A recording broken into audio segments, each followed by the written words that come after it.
Hi, I'm Dr. Kristen Mark. I'm the Director of Graduate Studies for the CCAP's Sexual Health Programs. I'm also a professor in the Department of Family Medicine and Community Health.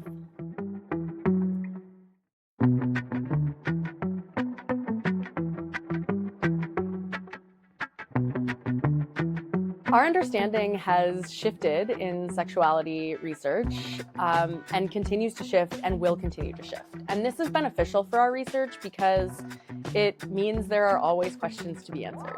It is kind of shocking how little we know about some aspects of sexual health, and that just means that the field is wide open for people to answer really important questions that influence our overall well-being.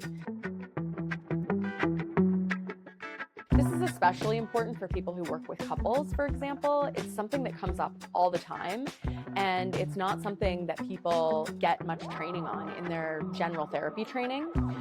It's important to be comfortable with talking about those things, and that's one piece of it. But it's also important to be knowledgeable about how to treat these issues, because unfortunately, harm can be done when these issues are not treated in the empirically supported ways that we know are necessary for adequately treating sexual issues.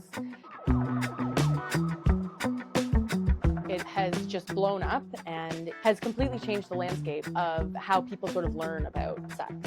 And so that means that we need things like media literacy to teach kids so that when they inevitably come across something, that they know that it's not real, or they know how to navigate that. And then we've also seen really big shifts in terms of people like searching for, like, what did we used to do pre-internet age when we had a question about sex?